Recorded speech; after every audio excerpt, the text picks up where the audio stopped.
नमस्ते बच्चों, आज हम वसंत भाग 2 का पाठ 3 हिमालय की बेटियां यह पाठ देखेंगे। इस पाठ के लेखक नागार्जुन हैं। अब हम नागार्जुन के बारे में जानेंगे। नागार्जुन का जन्म 30 जून 1911 को हुआ। ये हिंदी और मैथिली के अप्रतिम लेखक और कवि थे। नागार्जुन का जन्म 30 जून 1911 को ज्येष्ठ पूर्णिमा के दिन ग्राम तरौनी, जिला दरभंगा, बिहार में हुआ था। उनका असली नाम वैद्यनाथ मिश्र था, परंतु हिंदी साहित्य में उन्होंने नागार्जुन तथा मैथिली में यात्री उपनाम से रचनाएं की। इनके पिता श्री गोकुल मिश्र तरौनी गांव के एक किसान थे और खेती के अलावा पुरोहिती आदि के सिलसिले में आसपास के इलाकों में आया जाया करते थे। उनके साथ साथ नागार्जुन भी बचपन से ही यात्री हो गए। आरंभिक शिक्षा प्राचीन पद्धति से संस्कृत में हुई, किंतु आगे स्वाध्याय पद्धति से ही शिक्षा बढ़ी। उन्होंने बौद्ध धर्म की दीक्षा ली थी। उनकी मृत्यु 5 नवंबर 1998 को दरभंगा, बिहार में हुई। इनकी रचनाएं हैं रतिनाथ की चाची, बलचनमा, बाबा बटेसरनाथ, नई पौध, वरुण के बेटे, दुख मोचन, उग्र तारा, कुंभी पाक, पारो, आसमान में चांद तारे, ये इनके उपन्यास हैं। और व्यंग्यात्मक रूप से रचना है इनकी अभिनंदन, निबंध संग्रह है अन्नहीनम क्रियानाम, और बाल साहित्य है कथा मंजरी भाग 1, कथा मंजरी भाग 2, मर्यादा पुरुषोत्तम, विद्यापति की कहानियां। नागार्जुन को 1968 में साहित्य अकादमी पुरस्कार से उनकी ऐतिहासिक मैथिली रचना पत्रहीन नग्न गाछ के लिए नवाजा गया था। उन्हें साहित्य अकादमी ने 1994 में साहित्य अकादमी फेलो के रूप में नामांकित कर सम्मानित भी किया था। यह पाठ लेखक नागार्जुन ने लिखा है, जिसमें उन्होंने हिमालय और उससे निकलने वाली नदियों के बारे में बताया है। हिमालय से बहने वाली गंगा, यमुना, सतलुज आदि नदियां दूर से लेखक को शांत, गंभीर दिखाई देती थी। लेखक के मन में इनके प्रति श्रद्धा के भाव थे। जब लेखक ने इन नदियों को हिमालय के कंधे पर चढ़कर देखा तो उन्हें लगा कि ये तो काफी पतली हैं, जो समतल मैदानों में विशाल दिखाई देती थी। लेखक को हिमालय की इन बेटियों की बाल लीलाओं को देखकर आश्चर्य होता है। हिमालय की इन बेटियों का न जाने कौन सा लक्ष्य है जो इस प्रकार से बेचैन होकर बह रही है। नदियां बर्फ की पहाड़ियों में, घाटियों में और चोटियों पर लीलाएं करती हैं। लेखक को लगता है देवदार, चीड़, सरसों, चिनार आदि के जंगलों में पहुंचकर शायद इन नदियों को अपनी बीती बातें याद आ जाती होंगी। सिंधु और ब्रह्मपुत्र, 2 महानदियां हिमालय से निकलकर समुद्र में मिल जाती है। हिमालय को ससुर और समुद्र को उसका दामाद कहने में भी लेखक को कोई झिझक नहीं होती। कालिदास के यक्ष ने अपने मेघदूत से कहा था कि बेतवा नदी को प्रेम का विनिमय देते जाना, जिससे पता चलता है कि कालिदास जैसे महान कवि को भी नदियों का सजीव रूप पसंद था।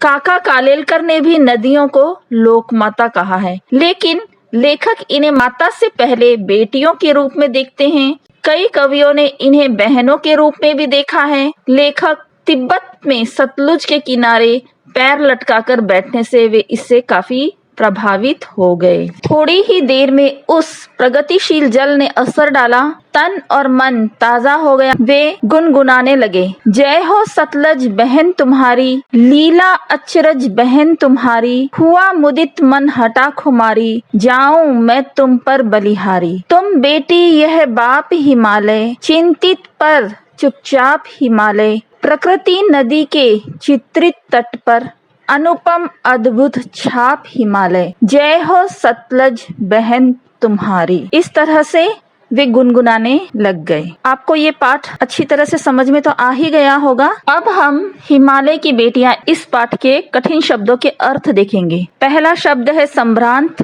अर्थ शिष्ट, आदित्यकाएं, इसका अर्थ है पहाड़ के ऊपर की समतल भूमि।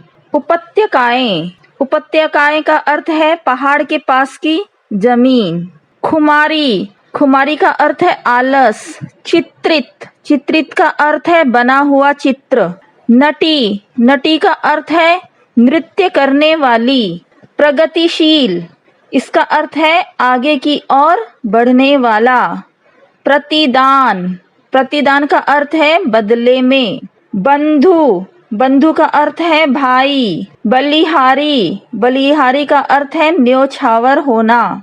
भाव भंगिमा, इसका अर्थ है हाव भाव। मुदित, इसका अर्थ है प्रसन्न। विराट, विराट का अर्थ है बड़ा। विस्मय, इसका अर्थ है आश्चर्य।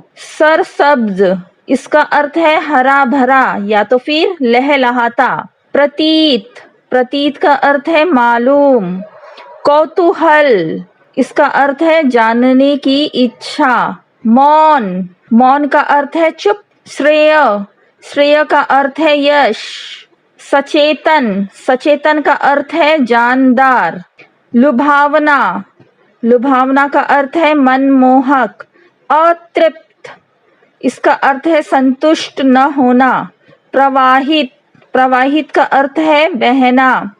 सौभाग्यशाली, सौभाग्यशाली का अर्थ है किस्मत। और अंत में शब्द है आकर्षक, आकर्षक का अर्थ है सुंदर। इस पाठ के प्रश्नों के उत्तर देखेंगे। तो चलिए प्रश्न अभ्यास में सबसे पहला प्रश्न है, नदियों को मां मानने की परंपरा हमारे यहाँ काफी पुरानी है, लेकिन लेखक नागार्जुन उन्हें और किन रूपों में देखते हैं? इसका उत्तर इस तरह से है, नदियों को मां स्वरूप तो माना ही गया है, लेकिन लेखक नागार्जुन ने उन्हें बेटियों, प्रेयसी व बहनों के रूप में भी देखा है। प्रश्न दूसरा, सिंधु और ब्रह्मपुत्र की क्या विशेषताएं बताई गई है? इसका उत्तर है, सिंधु और ब्रह्मपुत्र हिमालय से निकलने वाली प्रमुख और बड़ी नदियां हैं। इन दो नदियों के बीच से अन्य दो छोटी बड़ी नदियां बहती है। ये नदियां दयालु हिमालय के पिघले दिल की एक एक बूंद इकट्ठा होकर ये नदी बनी है। ये नदियां सुंदर एवं लुभावनी लगती हैं। प्रश्न तीसरा, काका कालेलकर ने नदियों को लोक माता क्यों कहा है? इसका उत्तर इस तरह से है, जल ही जीवन है। ये नदियां हमें जल प्रदान कर जीवन दान देती हैं। ये नदियां लोगों के लिए कल्याणी एवं माता के समान पवित्र है। इन नदियों के किनारे ही लोगों ने अपनी पहली बस्ती बसाई और खेती बाड़ी करना शुरू किया। इसके अलावा ये नदियां गांवों और शहरों की गंदगी भी अपने साथ बहा कर ले जाती रही है। इनका जल भूमि की उर्वरा शक्ति बढ़ाने में विशेष भूमिका निभाता है। मानव के आधुनिकीकरण में जैसे बिजली बनाना, सिंचाई के नवीन साधनों आदि में इन्होंने पूरा सहयोग दिया है। मनुष्य के लिए ही नहीं बल्कि पशु पक्षी, पेड़ पौधों आदि के लिए बहुत जरूरी है। इस प्रकार नदियां हमारे लिए कल्याणकारी हैं। यही कारण है कि काका कालेलकर ने उन्हें लोक माता कहा है। प्रश्न चौथा, हिमालय की यात्रा में लेखक ने किन किन की प्रशंसा की है? इसका उत्तर, हिमालय की यात्रा में लेखक ने नदियों, पर्वतों, बर्फीली पहाड़ियों, हरी भरी घाटियों तथा महासागरों की भूरी भूरी प्रशंसा की है। अगला प्रश्न है, यह लेख 1947 में लिखा गया था, तब से हिमालय से निकलने वाली नदियों में क्या क्या बदलाव आए हैं? इसका उत्तर, 1947 के बाद से आज तक नदियां उसी प्रकार हिमालय से बह रही हैं, लेकिन अब हिमालय से निकलने वाली नदियां प्रदूषण का शिकार हो चुकी है। अब जनसंख्या वृद्धि, औद्योगिक क्रांति, मानवीय तथा प्रशासकीय उपेक्षा के कारण नदी के जल की गुणवत्ता में भारी कमी आई है। निरंतर प्रदूषण बढ़ता जा रहा है। जगह जगह बांध बनाने के कारण जल प्रवाह में न्यूनता हो गई, जो कि मानव अहितकारी है। गंगा जल की पवित्रता समाप्त हो चुकी है। अगला प्रश्न है, अपने संस्कृत शिक्षक से पूछिए कि कालिदास ने हिमालय को देवात्मा क्यों कहा है? इसका उत्तर है, हिमालय पर्वत पर देवताओं का वास माना जाता है। ऋषि मुनि यहाँ तपस्या करते हैं, इसलिए कालिदास ने हिमालय को देवात्मा कहा है। अब हम देखेंगे अनुमान और कल्पना। अनुमान और कल्पना में पहला प्रश्न है, लेखक ने हिमालय से निकलने वाली नदियों को ममता भरी आंखों से देखते हुए उन्हें हिमालय की बेटियां कहा है। आप उन्हें क्या कहना चाहेंगे? नदियों की सुरक्षा के लिए कौन कौन से कार्य हो रहे हैं, जानकारी प्राप्त करें और अपना सुझाव दें। इसका उत्तर इस तरह से लिख सकते हैं, लेखक ने नदियों को हिमालय की बेटियां कहा है क्योंकि वह नदियों का उद्गम स्थल है, पर हम उन्हें मां समान ही कहना चाहेंगे क्योंकि वे हमें तथा धरती को जल प्रदान करती है। हमारी प्यास बुझाने के साथ साथ खेतों की भी प्यास बुझाती है। एक सच्चे मां एवं मित्र के रूप में नदियां हमारी सदैव हितैषी रही हैं और उन्होंने भलाई की है। नदियों की सुरक्षा के लिए सरकार प्रयास तो कर रही है, पर वे अपर्याप्त है। उनमें दिखावा अधिक है, वास्तविकता कम है। अभी तक उनमें गिरने वाले कारखाने के कचरे को रोका नहीं जा सका है। फिर भी नदियों की सुरक्षा के लिए हमारे देश में कई योजनाएं बनाई जाती रही हैं जो निम्न हैं। नदियों के जल को प्रदूषण से बचाना, बहाव को सही दिशा देना, अधिक नहरों के निर्माण पर रोक लगाना, जल का कटाव रोकना, नदियों की सफाई की उचित व्यवस्था करना आदि है। परंतु आज इस बात की आवश्यकता है कि शीघ्रता से इन योजनाओं को लागू कर दिया जाए, नदियों की सफाई की उचित व्यवस्था की जाए, उनमें कचरे फेंकने पर रोक लगाई जाए, कल कारखानों से निकलने वाले दूषित जल, रसायन तथा शव प्रवाहित करने पर रोक लगाई जाए, अतः नदियों की पवित्रता बनाए रखने के लिए जन चेतना जगानी होगी। सरकार को भी कड़े उपाय करने होंगे। अगला प्रश्न है, नदियों से होने वाले लाभ के विषय में चर्चा कीजिए और इस विषय पर 20 पंक्तियों का एक निबंध लिखिए। इसके उत्तर को हम निबंध के रूप में भी ले सकते हैं। अगर एग्जाम में नदी पर निबंध आ गया तो आप इस जो आप उत्तर लिख रहे हो उसे हम लिख सकते हैं निबंध के रूप में। तो इसका उत्तर है, निबंध लिखने हेतु संकेत बिंदु, जल प्राप्ति, बांध बनाना, वर्षा में सहायक, सिंचाई में सहायक, आवागमन हेतु सहायक, बिजली बनाना। अब आगे हम इन बिंदुओं के आधार पे हमने निबंध तैयार किया है। नदियां हमारे जीवन का आधार है। बर्फीले पहाड़ों से अस्तित्व पाकर धरती के धरातल पर बहती हुई नदियां अपना सुधा रस रूपी जल असंख्य प्राणियों को प्रदान करती है। प्राणी मात्र की प्यास बुझाने के अतिरिक्त नदियां धरती को उपजाऊ बनाती है। इन पर बांध बनाकर बिजली उत्पन्न की जाती है। हमारे अधिकतर तीर्थ स्थल भी नदियों के किनारे बसे हैं। इसी कारण नदियां पूजनीय भी है। नदियों से हमें धरती हेतु उपजाऊ पदार्थ प्राप्त होते हैं। ये वनों को सिंचती है, वर्षा लाने में सहायक होती है। अनगिनत जीव इनसे जीवन पाते हैं। नदियों के किनारे गांवों का बसेरा पाया जाता है। गांव के लोग अपनी छोटी बड़ी सभी आवश्यकताएं जैसे सिंचाई करने, पानी पीने, कपड़े धोने, नहाने, जानवरों हेतु नदियों का जल ही प्रयोग करते हैं। अंत में यही कहा जा सकता है कि नदियां हमारी संस्कृति की पहचान है। इन्हें दूषित नहीं करना चाहिए क्योंकि हमारा जीवन इन्हीं पर निर्भर है। अब हम भाषा की बात देखेंगे, जिसमें पहला प्रश्न है कि पिछली कक्षा में आप विशेषण और उसके भेदों से परिचय प्राप्त कर चुके हैं। नीचे दिए गए विशेषण और विशेष्य का मिलान कीजिए। यहाँ पर विशेषण में कुछ शब्द दिए हैं और विशेष्य में भी दिए हुए हैं। तो पहले विशेषण वाले शब्द पढ़ेंगे हम लोग। संभ्रांत, समतल, मूसलाधार, चंचल, घना। और इसके साथ ही विशेष्य दिए हैं वर्षा, महिला, आंगन, जंगल, नदियां।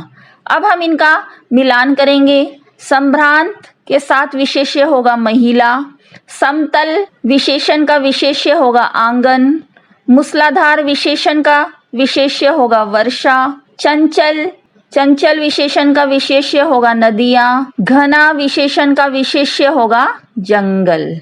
भाषा की बात में दूसरा प्रश्न है, द्वंद्व समास के दोनों पद प्रधान होते हैं। इस समास में और शब्द का लोप हो जाता है, जैसे राजा रानी। ये द्वंद्व समास है जिसका अर्थ है राजा और रानी। पाठ में कई स्थानों पर द्वंद्व समासों का प्रयोग किया गया है। इन्हें खोजकर वर्णमाला क्रम में लिखिए, जैसे छोटी बड़ी, छोटी और बड़ी, माँ बाप, माँ और बाप। तो इस तरह से आप पाठ में से 10 और शब्द खोजकर लिखेंगे। भाषा की बात में तीसरा प्रश्न है, नदी को उल्टा लिखने से दीन होता है, जिसका अर्थ होता है गरीब। आप भी 5 ऐसे शब्द लिखिए जिसे उल्टा लिखने पर सार्थक शब्द बन जाए। प्रत्येक शब्द के आगे संज्ञा का नाम भी लिखिए, जैसे नदी, दीन। उसी तरह से रात, रात का उल्टा तार। जाता, जाता का उल्टा ताजा। भला, भला का उल्टा लाभ। राही, राही का उल्टा हीरा। नव, नव का उल्टा वन। नमी, नमी का उल्टा मीन। नशा, नशा का उल्टा शान। लाल, लाल का उल्टा लला। तो इस तरह से किसी भी शब्द को हम अगर उल्टा लिखते हैं तो उसका अर्थ सही सही होना चाहिए। ऐसे ही शब्दों को लिखना है। भाषा की बात का अंतिम प्रश्न है, समय के साथ भाषा बदलती है, शब्द बदलते हैं और उनके रूप बदलते हैं। जैसे बेतवा नदी के नाम का दूसरा रूप वेत्रवती है। नीचे दिए गए शब्दों में से ढूंढकर इन नामों के अन्य रूप लिखिए। सतलुज, रोपड़, झेलम, चिनाब, अजमेर, बनारस। इनके अन्य रूप हमें लिखने हैं। तो सतलुज का दूसरा रूप है शतद्रुम। रोपड़ का दूसरा शब्द है रूपपुर। झेलम, झेलम का दूसरा शब्द है वितस्ता। चिनाब, चिनाब को विपाशा भी कहा जाता है। अजमेर को अजय मेरू और बनारस को वाराणसी। तो इस तरह से इन शब्दों के ये नए रूप हैं। उम्मीद करती हूँ कि आप लोगों को हिमालय की बेटियां यह पाठ अच्छी तरह से समझ में आ गया होगा और साथ ही प्रश्नों के उत्तर भी अच्छी तरह से समझ गए होंगे।